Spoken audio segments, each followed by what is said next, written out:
Hello everyone, आपल्या सगळ्यांचं स्वागत आहे माझ्या आजच्या ब्लॉगमध्ये। आजचा दिवस खूपच मजेदार आणि कामाचा गेला। सकाळपासून संध्याकाळपर्यंत काय काय केले ते मी या ब्लॉगमध्ये दाखवणार आहे। चला तर मग बघूयात। सुरुवात केली आंब्यांपासून, कारण उन्हाळ्यामध्ये आंबे खाणं हीच कंपल्सरी। त्यानंतर मी आंब्याचे असे वेगवेगळे तुकडे करत आंब्याचा संपूर्ण गर काढून घेतला अशा प्रकारे, कारण मला बनवायचा होता या आंब्यांपासून आंबा रस। अशा प्रकारे मी आंब्याचा सर्व गर काढून घेतलेला आहे। यानंतर आपण हा आंब्याचा रस फिरवणार आहोत मिक्सरमध्ये, जेणेकरून तो ज्यूस सारखा बारीक होईल। चला तर मग बघूया।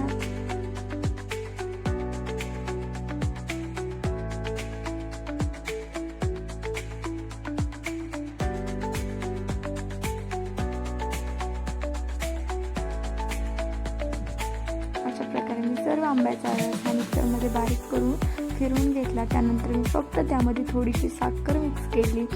मी यामध्ये दुसरं काहीच मिक्स करणार नाही, कारण आंबा रसाची टेस्ट चेंज होते। मला असा साधा सिंपल आंबा रस खूप आवडतो, त्यामुळे मी त्याच प्रकारे बनवला आणि खाल्ला सुद्धा।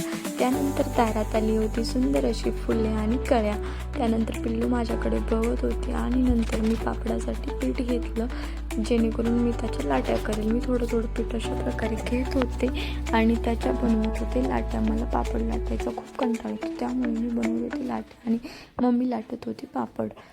अशा प्रकारे मी मम्मीला बारीक बारीक लाट्या बनवून दिले, जेणेकरून पापड पातळ होतील। पातळ पापड खायला खूप चांगले लागतात आणि ते पटकन भाजतात सुद्धा। मी सुरीला सारखं तेल लावत होते आणि बनवत होते लाट्या।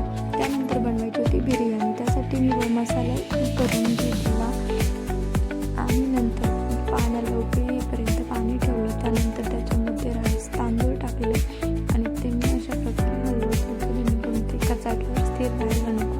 त्यानंतर त्याला उकळी आली आणि मी ते घेतलं काढून। त्यानंतर मसाले घेतले होते एकत्र काढून आणि बनवली सुंदर अशी बिर्याणी। खूप टेस्टी झाली होती। असा माझा आजचा दिवस गेला। तुम्हाला हा ब्लॉग आवडला असेल तर लाईक, कमेंट आणि सबस्क्राईब करायला विसरू नका। चला तर मग भेटूयात पुढच्या ब्लॉगमध्ये। थँक्यू।